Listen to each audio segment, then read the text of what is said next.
started to have headaches in July of 2009, and they slowly started getting worse and worse. And so we had a neurological appointment set up. And so the weekend before that neurological appointment, Gracie started, she woke up one morning, very lethargic, head was pounding, started getting sick and couldn't stop.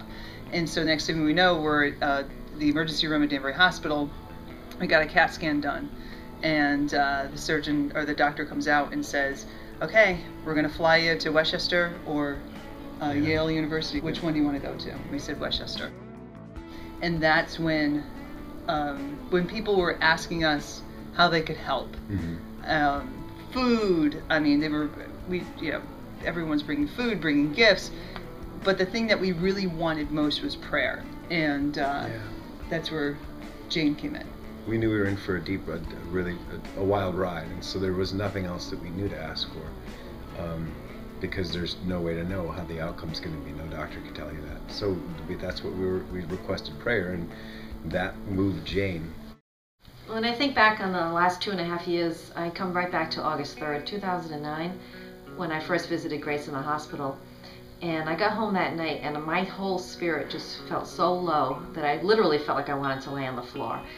But I knew I couldn't stay there, and what kept echoing really in my ears was Cindy's plea, just pray for my girl.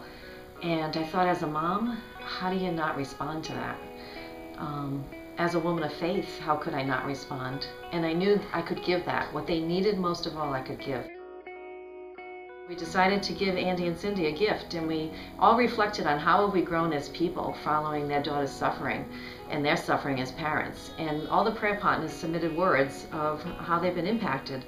And when we kind of analyzed the word choice, it wasn't a surprise that we saw faith, hope, and love became the 3 most prominent words used by people all around the country. The thing you realize too, following a family through either a brain tumor or a brain injury, is no matter how wonderful their insurance is, there's still unexpected costs. And generally one parent has to be around full time, so there's a loss of income. There's the addition of traveling expenses, just gasoline gift cards. And Robin and I were visiting pretty much every week to visit Grace for that whole year she was in the hospital. And it was very evident the types of gaps that we could fill in as a charity. And we knew when we looked at this print that we had created that something beautiful had happened through all this suffering and darkness, and it had to be spread beyond Grace. And that's when we realized that maybe we could have a foundation. And I spoke to Andy and Cindy, and they felt that what a wonderful way to take things further. And that's where it all began. We had a nationwide group of supporters, mostly school librarians around the country, following Grace's story. So we knew we had a good base of people. Sure. We decided to incorporate a foundation, call it Yes, Grace Rocks. Yes. And then on top of it, Jane would also, or the organization would funnel us fuel cards, because we were slapping down some serious mileage. And we never really thought that we needed anything like that, but boy, it sure is nice. It was getting a gift, in the middle of a dark time, to have a little light like that. That was pretty cool. The other thing we noticed too is how invaluable the PT, the physical therapy, the speech therapy, the occupational therapists, quality nurses were. And we realized as educators, wouldn't it be wonderful if one of our initiatives through our foundation could be an annual scholarship to anyone studying in those fields. And we're proud to say as of this year we've given 3 scholarships out, and we'll look forward to 2 more again next spring. One of our new board members, Claire Craven, she contacted the Whalers, which are a local hockey team, and they gave us their opening night game to promote Yes, Grace Rocks. It was amazing.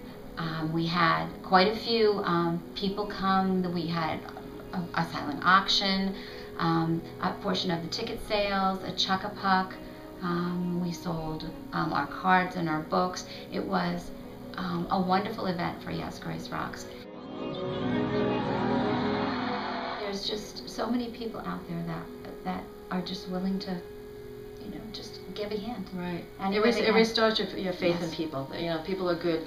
And it's a message of hope again to the families that in these really difficult, challenging, uncertain times of such a traumatic injury to the brain, that we hope that that's what we're giving them, just a little spark of relief, and we make a difference, we hope. When she sees Jane, she just lights up, because it's a person that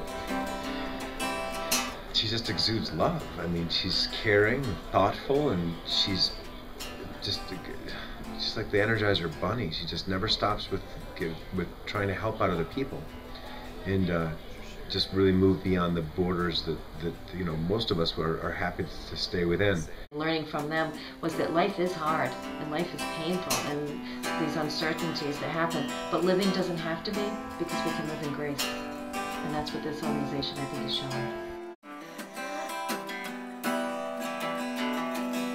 Where's your shaker, girl? You gonna sing? If you ever find yourself stuck in the middle of the sea, then I'll sail the world to find you. And if you ever find yourself lost in the dark and you can't see,